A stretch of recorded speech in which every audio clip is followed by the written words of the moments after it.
Hello प्यारे दोस्तों, तो इस वीडियो में हम आपका क्लास 9th का जो इवनिंग शिफ्ट का मैथ्स का क्वेश्चन पेपर है तो इसका हम सॉल्यूशन करेंगे इस वीडियो में, ताकि आपको पता चले कि आपने एग्जाम में कौन कौन से क्वेश्चन के आंसर सही किया है और कौन से आंसर में आपकी मिस्टेक हुई है। तो सबसे पहले देखिए क्वेश्चन नंबर फर्स्ट, इसमें बोला गया था वर्ग 120 से 150 का वर्ग चिन्ह। तो बहुत ही ईजी था, 120 और 150 के बिल्कुल बीच में क्या आता है 135 यानी 135, तो इसका सी ऑप्शन करेक्ट था।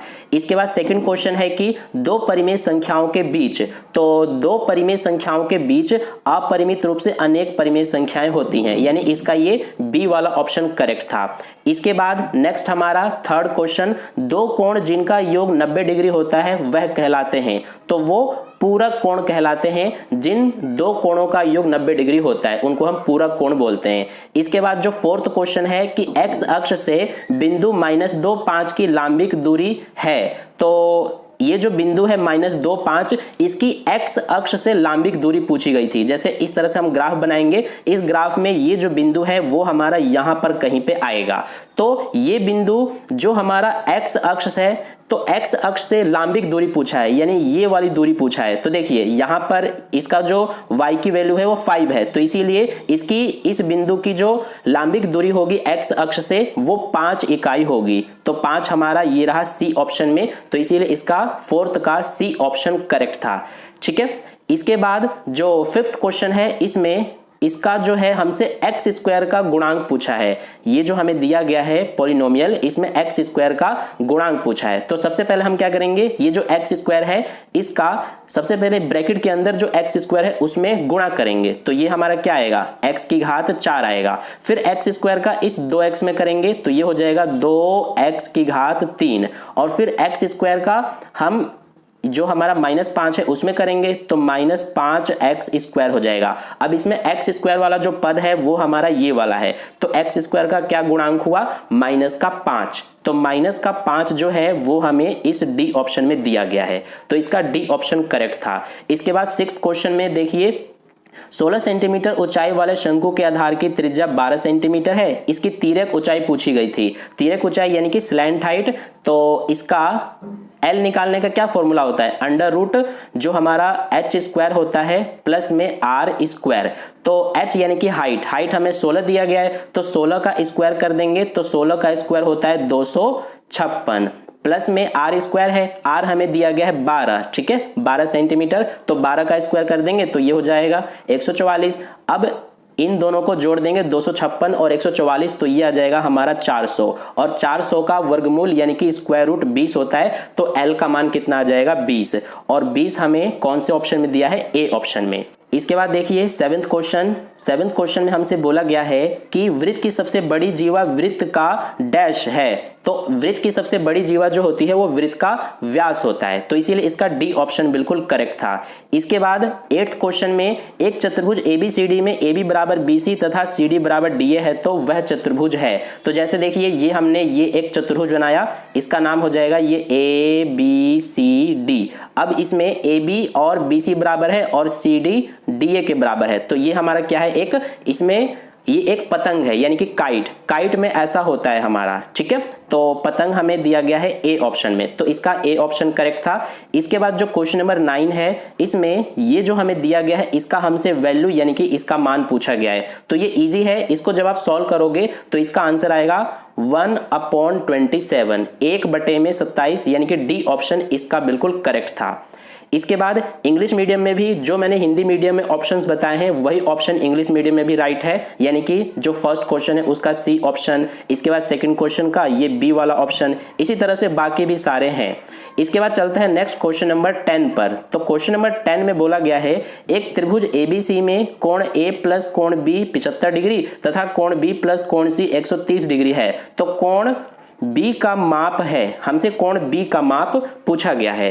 तो कैसे बताएंगे हम, हमें पता है कि त्रिभुज के तीनों कोणों का योग 180 डिग्री होता है, यानी कि कोण A प्लस कोण B प्लस कोण सी बराबर क्या होगा 180 डिग्री। अब कोण बी प्लस कोण सी ये जो है हमें इसका मान दिया है, ये देखिए 130 डिग्री, तो कोण ए उतारेंगे और इन दोनों की जगह पर 130 लिखेंगे। अब इस 130 को हम क्या करेंगे कि बराबर के इधर ले जाएंगे, तो 180 में से 130 जो है वो घट जाएगा, तो हमारा कोण ए कितना आ जाएगा, जब 180 में से 130 को घटाएंगे तो कोण ए 50 आ जाएगा। तो कोण ए का मान कितना आ गया, ये हमारा आ गया 50 डिग्री। अब देखिए यहां पर सबसे पहले ये जो कोण ए है इसकी जगह पर क्या लिखेंगे 50, प्लस में क्या है कोण बी बराबर में क्या है 75। अब 50 को इधर ले जाएंगे तो 75 में से 50 माइनस हो जाएगा, तो कोण बी कितना आ जाएगा 25 डिग्री। तो कोण बी का मान हमारा 25 डिग्री, ये राइट है जो कि बी ऑप्शन में दिया है।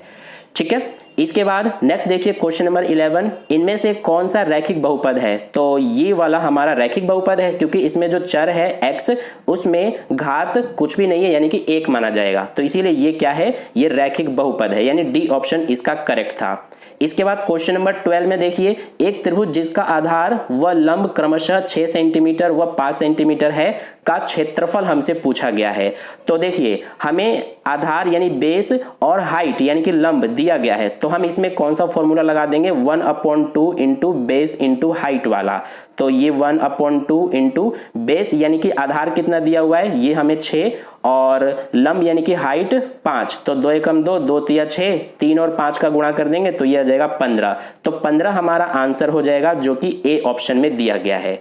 इसके बाद क्वेश्चन नंबर 13 देखिए, इसमें बोला गया है दी गई आकृति में कोण AOB, यहां पर कोण नहीं है सॉरी, सिर्फ AOB है। AOB वृत्त का व्यास है तथा AC बराबर BC है, तो कोण CAB का मान हमसे पूछा है। कोण CAB यानी कि ये वाला कोण। अब देखिए ये जो कोण होता है ये हमारा 90 डिग्री का होता है। ठीक है, तो ये हमारा 90 डिग्री का हो गया, तो बाकी ये वाला और ये वाला कोण जो है ये दोनों हमारे 45 डिग्री के होंगे, क्योंकि ये भुजा और ये भुजा हमारा बराबर है। तो किसी भी त्रिभुज में दो भुजाएं बराबर होती हैं तो उनके जो अपोजिट एंगल्स होते हैं सम्मुख कोण वो बराबर होते हैं, तो इसीलिए ये वाला और ये वाला हमारा बराबर होगा दोनों, और दोनों 45 के होंगे, क्योंकि ये अकेला हमारा 90 का है, तो इसीलिए ये दोनों 45 के होंगे। तो हमसे क्या पूछा है, कोण CAB यानी कि ये वाला पूछा है, तो ये हमारा 45 यानी 45 डिग्री का होगा जो कि बी ऑप्शन में दिया है। इसके बाद क्वेश्चन नंबर 14 में देखिए, दी गई आकृति में त्रिभुज सर्वांग समता के किस नियम को संतुष्ट करते हैं। तो देखिए दोनों ही त्रिभुज में इसमें और इसमें क्या है कि ये भुजा और ये भुजा, ऐसे इसमें ये और ये भुजा बराबर है और इनके बीच का जो कोण है वो हमारा बराबर होगा, तो इसीलिए इसमें SAS नियम जो है वो लगेगा, तो इसीलिए डी ऑप्शन इसका करेक्ट था।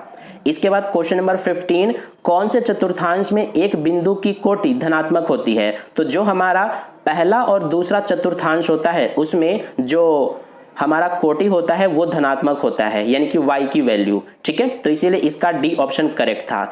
इसके बाद क्वेश्चन नंबर 16, एक बारंबारता बहुभुज को बनाने के लिए x अक्ष पर वर्ग अंतराल का डैश तथा y अक्ष जो है y अक्ष पर संगत वर्ग की बारंबारता को दर्शाया जाता है। तो x अक्ष पर वर्ग अंतराल का हम वर्ग चिन्ह दर्शाते हैं, यानी इसका बी ऑप्शन जो है वो करेक्ट था। इसके बाद इंग्लिश मीडियम में भी वही ऑप्शन राइट है जो मैंने अभी आपको हिंदी मीडियम में समझाया।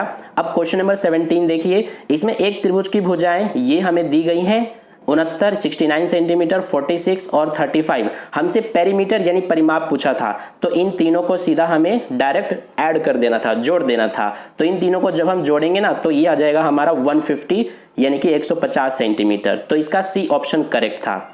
इसके बाद क्वेश्चन नंबर 18, दो संरेखी बिंदु से कितनी रेखाएं खींची जा सकती है। जैसे कि ये हमारा एक बिंदु है, यहाँ पर ये एक बिंदु और एक ये बिंदु, तो इन दोनों बिंदुओं से सिर्फ एक ही रेखा हम खींच सकते हैं, तो इसीलिए एक आंसर हो जाएगा, यानी कि ए वाला ऑप्शन करेक्ट था। इसके बाद क्वेश्चन नंबर 19 और 20 हमारा अभिकथन और तर्क वाला है। अभिकथन में दिया है कि यदि x बराबर 1 बहुपद, ये हमें दिया है, का एक शून्यक है तो k बराबर 10 है, तो ये हमारा जो है ना अभिकथन ये बिल्कुल करेक्ट होगा। x बराबर हमें x की वैल्यू 1 दिया है और बहुपद हमारा ये है, तो जब x की वैल्यू इस बहुपद में रखेंगे और सॉल्व करेंगे ना तो k की वैल्यू जो है वो हमारा 10 ही आएगा। आप करके देखना, तो इसीलिए हमारा अभिकथन सही है। और तर्क जो है, यदि x बराबर a जो है हमें दिया है और बहुपद fx का शून्यक है तो f माइनस a बराबर 0 होता है। तो ये जो तर्क है ना, यानी कि रीजन, ये गलत है और अभिकथन हमारा सही है। कारण यानी कि रीजन जो है वो गलत है, इसीलिए इस 19th क्वेश्चन का सी वाला ऑप्शन हमारा करेक्ट हो जाएगा। देखिए सी जो ऑप्शन है ये रहा हमारा, अभिकथन ए सही है परंतु तर्क आर गलत है, तो इसीलिए 19 का सी ऑप्शन करेक्ट है। और 20 नंबर का जो क्वेश्चन है इसमें अभिकथन में दिया है ए की वैल्यू 35, बी की वैल्यू 155, तो ए और बी कोणों का एक रैखिक युग्म बनाता है। देखिए 35 और 155 जो है इनको ऐड करेंगे तो क्या आएगा